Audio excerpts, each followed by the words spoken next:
Salut les amis, j'espère que vous allez bien. C'est Greg, alias Greg Vap, pour le Vapelier. C'était parti, désolé. Donc aujourd'hui, on va chez Inokin France. On va faire un dripper qui s'appelle le Thermo RDA, que voici. On va voir tout de suite donc en plan serré ce que ça vaut, ce petit dripper. Allez, à tout de suite les amis. Direction plan serré.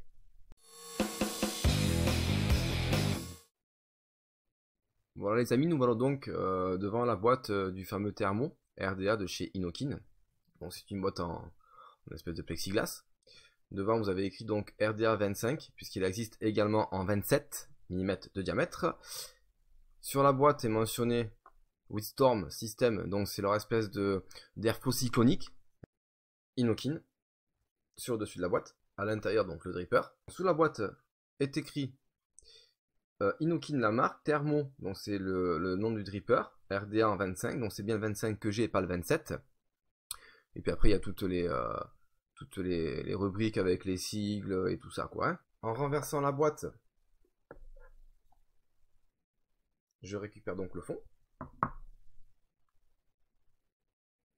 Où à l'intérieur il y a une pochette avec un tournevis.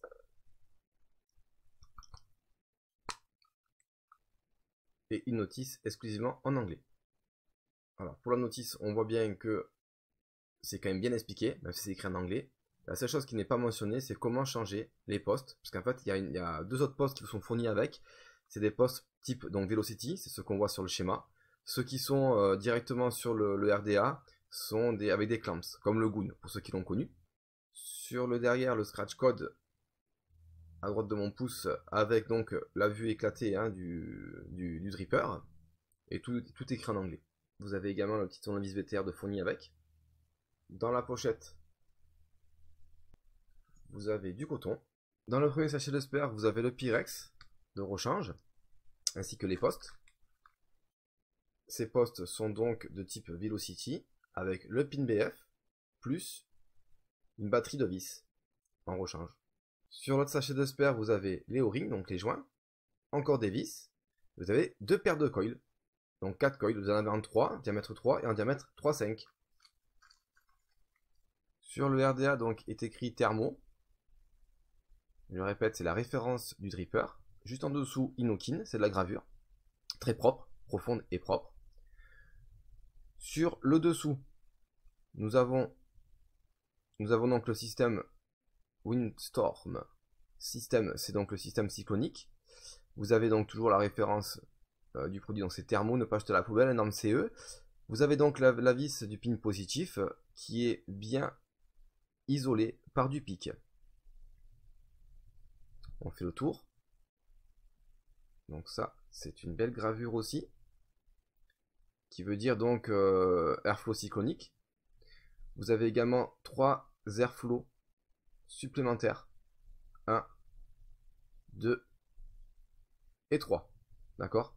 Donc c'est inutile de vous dire que c'est un dripper qui est conçu pour faire vraiment du cloud chasing, hein, du gros nuage quoi, tout simplement. Vous avez donc le drip tip qui lui est en résine. Vous avez un retour ici là, un espèce de petit, comment on peut dire, je sais pas si vous verrez bien, un petit retour pour éviter que le jus remonte dans votre bouche. Voilà, drip tip vraiment magnifique. Ensuite, on retire le drip tip. Il y a donc un joint qui retient celui-ci. Voici l'intérieur. Très très bien fait, très très bien fini.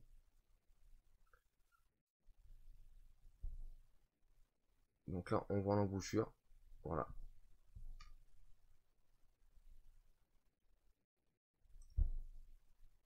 On peut constater les petits trous en biais, en biseau, qui font que c'est un airflow cyclonique. Vous verrez mieux quand j'aurai démonté le dripper. Pour le démonter, vous tenez le Pyrex à gauche, à droite le baril, et vous dévissez. Alors, c'est la partie haute qui va sortir. Hein. Le Pyrex de très bonne facture. Vous ferez attention, vous voyez le joint est resté dessus.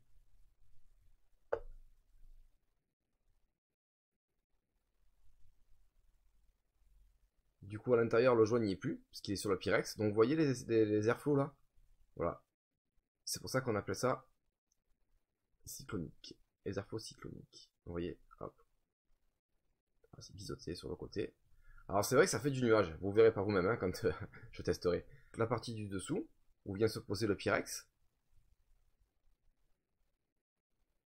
Les pièces sont très très bien usinées.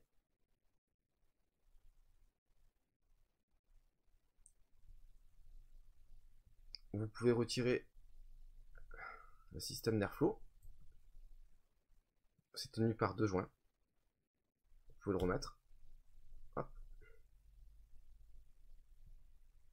Et voilà.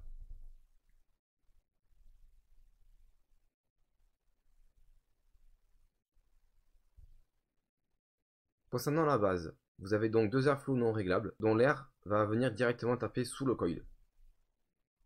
Donc les coils, j'ai mis du fil NI 80. J'ai pas fait des gros montages. Hein. Voilà. Donc vous voyez, c'est un système de clamps, comme sur le Goon. J'ai mis mes coils très bas, exprès pour avoir un minimum de saveur quand même. La cuve est très profonde, elle fait 7 mm de profondeur. C'est juste énorme, 7 mm. Je vais prendre un petit tournevis.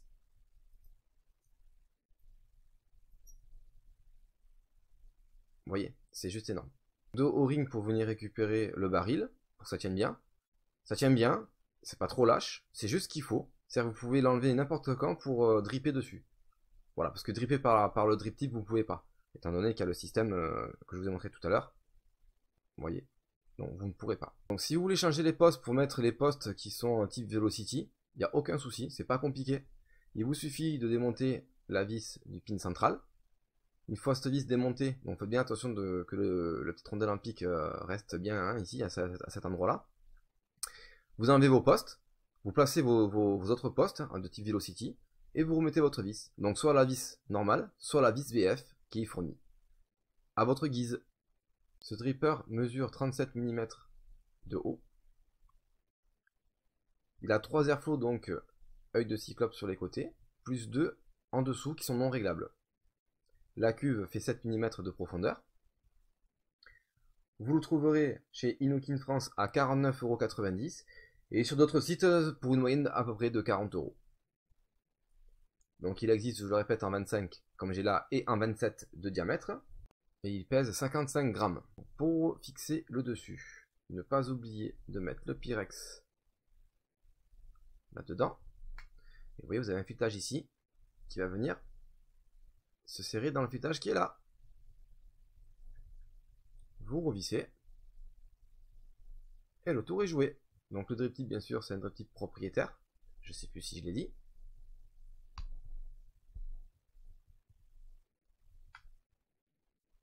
Voilà, je vais vous passer le cotonnage. Et donc je vais le faire hors cam. Et on va tester ça de suite. Allez, à tout de suite les amis.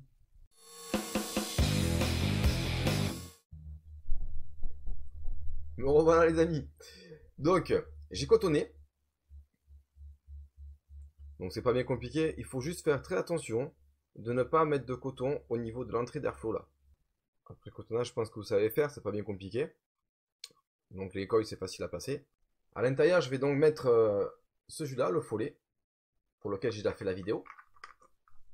Un bon petit fruité. Je viens donc humidifier mes coils. Je suis à 0,27 ohms. Donc je suis à 32 watts. Premier test avec uniquement les airflows d'en bas.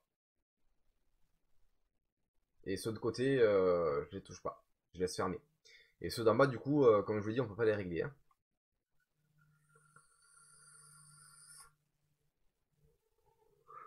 C'est déjà très aérien comme ça. Très aérien. Alors attention, c'est pas un RDTA. Hein. C'est pas parce qu'il y a un Pyrex que c'est un RDTA. Non, c'est bien un RDA. D'accord? Donc on va monter un peu les watts. Je suis donc à 50 watts, 3 volts 7.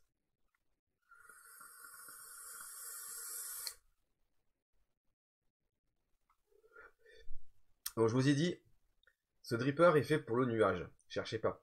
Alors vous voyez que ce que je vous dis tout à l'heure, en fait, on ne peut pas dripper par le haut. Vous êtes obligé d'enlever ça et de dripper comme ça. Après, ça se fait bien, hein, très sincèrement, il s'enlève très bien. Il n'est pas trop dur, il n'est pas trop lâche. Et la box est très lourde que j'ai là, vous voyez. Ça tient nickel. Pas de souci.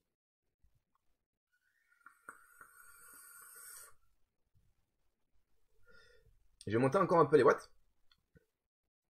J'ai monté de 10. Donc de 10 watts, ça fait 4 volts 10. On va voir.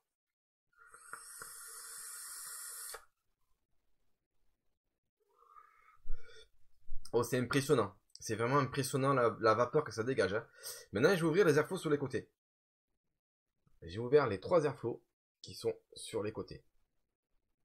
On va essayer comme ça. Je me recule un petit peu. Vous verrez un peu mieux comme ça la vapeur.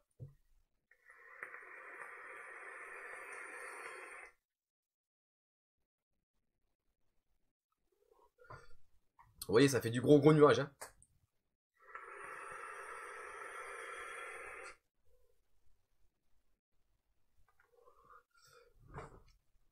Voilà. Donc c'est un très bon dripper pour de la vapeur, pure et dure, il faut être honnête. Les saveurs sont présentes, mais c'est pas non plus un dripper qui est côté saveur, quoi. Je veux dire, c'est plus un dripper côté vapeur.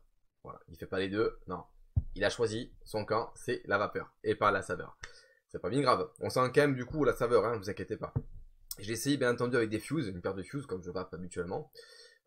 C'est en fait c'est comment dire, c'est un petit peu encore moins savoureux que ce que j'ai mis là. C'est pour ça que j'ai fait des coils avec beaucoup de spire pour que ce soit plus large, qu'il y ait plus de surface de chauffe, afin d'avoir un peu plus de saveur. Et c'est aussi pour ça que j'ai descendu les coils très bas au niveau donc des airflows, afin d'avoir encore un peu plus de saveur. Voilà. Donc très bon dripper. Niveau vapeur, il n'y a pas de souci. Vous voulez faire des concours, franchement, prenez celui-là. Concours de Claude, vous le gagnerez haut la main avec un bon montage à l'intérieur. Ça dépote bien. Je vous remontre.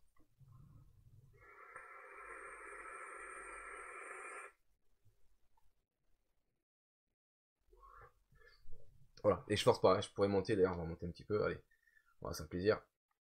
On va se mettre à 70 watts. Je vais reducer un petit coup quand même.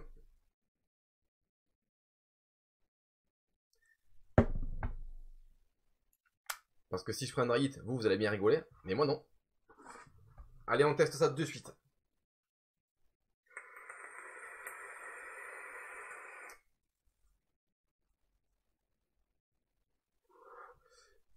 Oh, c'est vraiment impressionnant. Vraiment impressionnant. Bon, le dripper chauffe un peu, c'est normal. Sans plus, ça va. Ça va.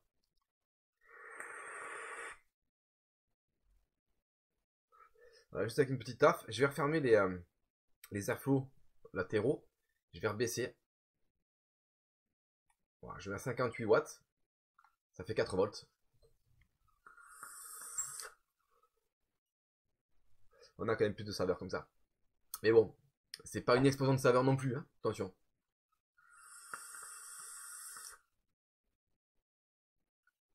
Il y a quand même des saveurs. Comme ça, c'est mieux. Enfin, je préfère. Pas mauvais du tout. Je pense qu'avec un bon malaisien à l'intérieur en jus, à mon avis, ça va bien envoyer. Aussi bien vapeur qu'en saveur, pour le coup. Donc, ce petit dripper a eu la note de 4 sur le vapelier. Ma conclusion est la suivante. C'est un dripper que je recommande pour faire vraiment de la grosse vapeur, du gros nuage pour des concours ou autres, pour vous amuser, peu importe.